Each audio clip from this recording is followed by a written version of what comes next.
Good evening. Tonight I'd like to do a special video by citing 3 common threads regarding colonial witch hunts and the tragic results of extreme belief systems today. And the first common thread is the belief in an active devil that is founded on demonic forces allegedly at work in the world and are believed to influence individuals. In cases of extreme belief systems today, that would be the belief that somebody is possessed by a demon, causing a person to act irrationally somehow.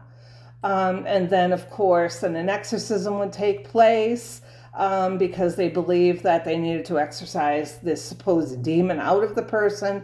And often, or most often, has tragic results for the person that is, quote unquote, allegedly possessed by a malevolent force. Back in colonial times, I call this bewitchment.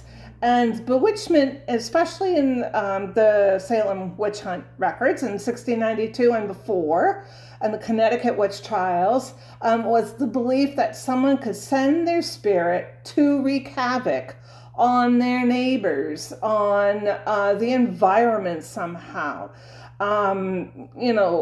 causing swine to go running out into the river and die, or causing an illness in a family, in another person's family, not your own, but in another person's family.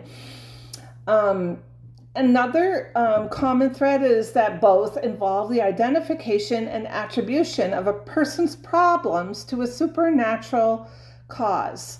And I would like to cite the case of Sarah Holton, who actually, she was the neighbor of Rebecca Nurse. And there's a story that the Holton swine was breaking down the fence between the two neighbors and going in and eating the harvest of the crops in the Nurse farm. So Rebecca turned to her son Benjamin and said, "Benjamin, get your gun." And so though Rebecca wasn't going to do anything physically to the Holtons, but they had every legal right to shoot at the swine to get the swine back into the Holton yard.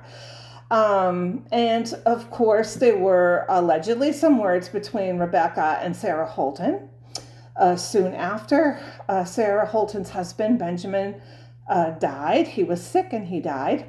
And in 1692, when all these things started happening, Sarah Holton said, "Aha, my husband died because Rebecca's specter came over and did something to cause his death." So again, they are involving or identifying and attributing a person's problems. Sarah's attributing her problem or her sad situation to a supernatural cause, being the specter of Rebecca coming over and doing harm, or allegedly doing harm to her husband. In both cases, both again in colonial witch hunts and in extreme belief systems today, there is an adult that takes a leading role in the process of confronting and dealing with the supposed evil. Today, we would have that in deliverance ministries, or an adult or a parent that has an extreme belief system that sees something in their child that's going wrong. And so instead of getting the medical help they need, they try to take matters into their own hands with tragic results. Back in the colonial times, they would have the magistrates playing a leading role in there, and they would try the cases before the courts, and which of course often led to people being hanged, sadly. So that was my video for tonight, my extra video for tonight, and I hope you enjoyed it.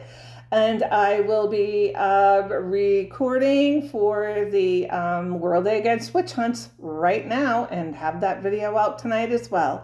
Thank you very much, everybody.